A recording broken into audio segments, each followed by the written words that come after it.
Everyone, welcome to Mrigi vlogs. तो आज मैं एक बहुत ही इंटरेस्टिंग टॉपिक में बात करने वाली हूँ कि अगर आप नॉर्वे में प्रेग्नेंट होते हैं और बेबी डिलीवरी आपका नॉर्वे में होता है तो आपका एक्सपीरियंस कैसा होता है और आपका खर्चा कितना होता है। तो चलिए इस वीडियो को शुरू करते हैं। तो अमायरा नॉर्वे में ही पैदा हुई है। वो 19 जून 2022 को पैदा हुई थी।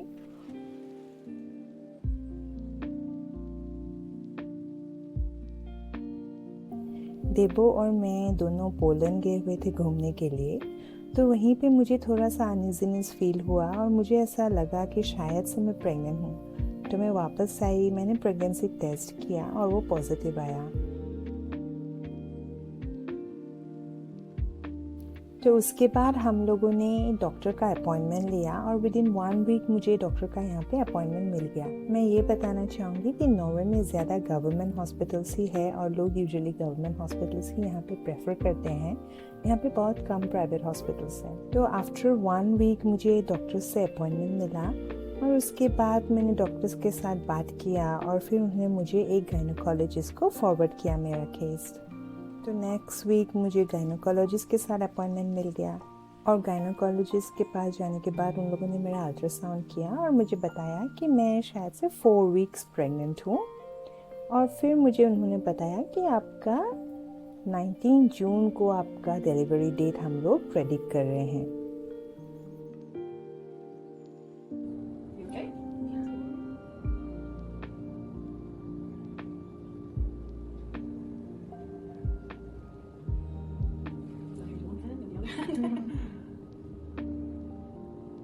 तो यहाँ पे एवरी प्रेग्नेंट वुमेन को यहाँ पे आपका एक मिडवाइफ अपॉइंट करते हैं। मिडवाइफ मतलब एक नर्स जो आपका प्रेगनेंसी जर्नी में आपका सब टेस्ट वगैरह करेंगे, आपका यूरिन सैंपल्स टेस्ट करेंगे, आपसे बातें करेंगे ये प्रेगनेंसी कैसी जा रही है उसके बारे में और आपको टिप्स एंड सजेशंस देंगे। तो मुझे भी एक मिडवाइफ अपॉइंट की गई। तो यहाँ पे आपको यूजुअली आपका डॉक्टर्स के साथ आपका अपॉइंटमेंट ज़्यादा नहीं होता है, आप मिडवाइफ से ही ज़्यादा अपॉइंटमेंट लेते हैं। उन्हीं से आप बात करते हैं आपका प्रेगनेंसी कैसे प्रोग्रेस हो रहा है, वही आपका टेस्ट करते हैं। आपका बीपी का टेस्ट हो गया, यूरिन का टेस्ट हो गया, शुगर लेवल का टेस्ट हो गया। तो यूजुअली यहाँ पे मिडवाइफ ही वो सब कुछ करती है। तो ऐसे ही मेरा प्रेगनेंसी का जर्नी जा रहा था। गायनोकोलॉजिस्ट के साथ मेरे और अपॉइंटमेंट्स हो रहे थे, मिडवाइफ्स के साथ अपॉइंटमेंट हो रहे थे, अल्ट्रासाउंड्स हो रहे थे देखने के लिए कि बेबी का प्रोग्रेस कैसा चल रहा है। और बीच में मेरा शुगर लेवल थोड़ा बढ़ गया था, जो कि बहुत ही कॉमन है प्रेगनेंसी में कि आपका थोड़ा शुगर बढ़ जाता है यूजुअली। तो मुझे एक न्यूट्रिशनिस्ट को अपॉइंट किया गया कि आप एक न्यूट्रिशनिस्ट से मिलिए, वो आपको एक अच्छा सा डाइट प्लान देंगे, आपके साथ बात करेंगे कि आप कैसे अपने शुगर लेवल को कंट्रोल में रख सकते हैं। तो मैं न्यूट्रिशनिस्ट से मिली, उन्होंने मुझे बताया कि अगर आप अपना डाइट का ध्यान देंगे तो आपको इंसुलिन लेने की ज़रूरत नहीं पड़ेगी, बस आपको थोड़ा केयर लेना है। तो मुझे बताया गया कि आप एक मशीन खरीदिए जो आप यूज़ करेंगे। आप morning, after breakfast, after lunch और आफ्टर डिनर अपना ब्लड शुगर लेवल आप चेक कीजिए। वो एक ब्लड टेस्ट लेने का मशीन था, उसको आप चेक कीजिए और आप नोट करते जाइए। एवरी 2 वीक्स आपको एक अपॉइंटमेंट मिलेगा जहाँ पे आपको हम देखेंगे कि आपका ब्लड शुगर लेवल कैसा रहा इन 2 हफ्तों में और हम लोग सजेस्ट करेंगे कि आपको इंसुलिन लेने की ज़रूरत है या नहीं है। तो ऐसे ही मेरा इंसुलिन कंट्रोल में ही था, क्योंकि मैंने तो राइस खाना छोड़ ही दिया था, मिठाइयाँ तो मैंने खाना छोड़ ही दिया था, क्योंकि मैं बहुत डर गई थी कि अगर इंसुलिन लेना पड़े तो शायद से मुझे भी प्रॉब्लम हो सकता है, बेबी को भी प्रॉब्लम हो सकता है।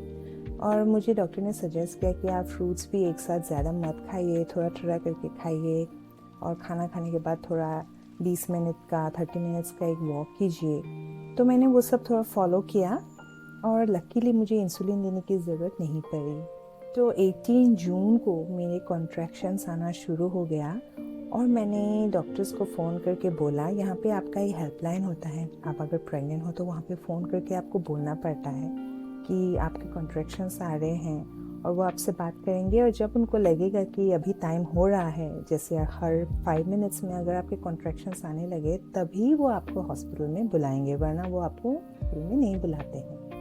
तो जब मैंने पहली बार कॉल किया था तो मेरे कॉन्ट्रैक्शंस थोड़ा लॉन्ग टाइम में आ रहे थे ड्यूरेशन में, तो उन्होंने मुझे बताया कि अभी आप मत आइए, आपका जब कॉन्ट्रैक्शंस एवरी 5 मिनट्स में होगा तब आप आइए। तो मैं वेट कर रही थी। तो जब मेरा एवरी 5 मिनट्स कॉन्ट्रैक्शंस आने लगे, मुझे उन लोगों ने बोला कि अब आप आ सकते हैं। तो हम लोग हमारे जो टाउन का जो हॉस्पिटल होता है, हम लोग वहाँ पे गए और वहाँ पे जाने के बाद उन लोगों ने मुझसे मेरा नेशनल आईडी पूछा और फिर मुझे एक रूम में अपॉइंट कर दिया। तो यहाँ पे ऐसा होता है कि जब आप जाते हैं हॉस्पिटल में डिलीवरी के लिए, तो आपको कुछ भी फॉर्म वगैरह फिलअप करना या किसी से भी कुछ अपडेट्स करना नहीं पड़ता है। बस आपको अपना नेशनल आईडी नंबर देना पड़ता है, वही काफ़ी होता है। आप बस जाइए, अपना रूम में जाइए, डिलीवरी के बाद आपको बस चेकआउट करके वापस आ जाना है। आपको यहाँ पे कुछ भी फॉर्मेलिटीज़ नहीं करने पड़ते हैं। तो यहाँ पे ज़्यादातर नॉर्मल डिलीवरी से करते हैं, यहाँ पे सिजेरियन बहुत कम होता है। अगर आपको सिजेरियन की ज़रूरत पड़े तभी वो लोग सिजेरियन ऑप्ट करते हैं। तो मेरा डिलीवरी भी नॉर्मल प्रोसीजर से ही हुआ है, लेकिन मैंने एपिड्यूरल लिया है क्योंकि मेरा बहुत ही पेन हो रहा था, बहुत अनबेरेबल था। तो मुझे डॉक्टर ने बोला कि क्या आप एपिड्यूरल लेना चाहेंगे, तो मैंने कहा कि हाँ मुझे चाहिए एपिड्यूरल। तो उन लोगों ने मुझे एपिड्यूरल दिया और 19 जून को अमायरा पैदा हो गई। अमायरा के पैदा होने के बाद हम लोग 5 डेज़ हॉस्पिटल में थे क्योंकि कुछ टेस्ट करने थे, मेरे कुछ टेस्ट करने थे, अमायरा के भी थोड़े टेस्ट बाकी थे। तो 5 दिन हम लोग हॉस्पिटल में ही थे। यहाँ का जो गवर्नमेंट हॉस्पिटल होता है वो बहुत अच्छा होता है। वहाँ पे आपको खाना प्रोवाइड करते हैं और आपको जो प्रेगनेंसी के बाद ज़रूरत होता है पैड्स की, वो प्रोवाइड करते हैं। और बच्चों के लिए भी डायपर्स वगैरह सब कुछ यहाँ पे प्रोवाइड करते हैं, कपड़े प्रोवाइड करते हैं। और यहाँ का फैसिलिटी भी बहुत अच्छा है और यहाँ के जो नर्सेस थे बहुत ही हेल्पफुल थे, बहुत ही केयरिंग थे। तो मेरा तो एक्सपीरियंस पॉजिटिव ही रहा है। और जब हम लोग वापस आ गए उसके बाद मुझे और एक अपॉइंटमेंट मिला कि आपका स्टिचेस चेक करने के लिए कि वो सब कुछ ठीक है कि नहीं, वो देखने के लिए उन लोगों ने मुझे बुलाया। और फिर उन लोगों ने मुझे नॉर्मल कुछ सवाल पूछे कि आपको कैसा लग रहा है, आपका तबीयत कैसा है, बस वही नॉर्मल प्रोसीजर्स थे। तो अब मैं आपको बताऊंगी कि इन सब में प्रेगनेंसी के बिगिनिंग में doctors appointments, ultrasound, nutritionist, hospital stay और उसके बाद पोस्ट डिलीवरी चेकअप, इन सब में कितना खर्चा हुआ। तो एक्चुअली यहाँ पे आपका बिल आता है 0। जी हाँ, यहाँ पे आपको कुछ भी पे करना नहीं पड़ता है, आपका सब प्रोसेसेस फ्री ऑफ कॉस्ट है। एक भी पैसा आपको यहाँ पे करना नहीं पड़ता है, ये सब कुछ गवर्नमेंट देती है। तो नॉर्वे एक वेलफेयर स्टेट है, तो यहाँ पे आपको गवर्नमेंट बहुत सारे फैसिलिटीज़ प्रोवाइड करते हैं, जैसे फ्री एजुकेशन हो गया और फ्री चेकअप बच्चों के लिए, और प्रेग्नेंट वुमेन के लिए भी सब कुछ फ्री होता है, सब मेडिकल प्रोसीजर्स। तो अगर हम लोग 1 महीना भी हॉस्पिटल में रहेंगे तभी हमें कुछ नहीं पे करना है, क्योंकि यहाँ पे सब कुछ फ्री है। एक्चुअली नॉर्वे में क्या है कि हम लोग को टैक्स बहुत ज़्यादा पे करने पड़ते हैं। तो लास्ट ईयर मैंने ऑलमोस्ट 35% टैक्स पे किया है, वो बहुत ही ज़्यादा होता है कंपेयर टू अदर कंट्रीज़। लेकिन यहाँ पे आप टैक्स पे करते हो तो उसके रिटर्न में आपको बहुत कुछ फैसिलिटीज़ भी मिल जाता है।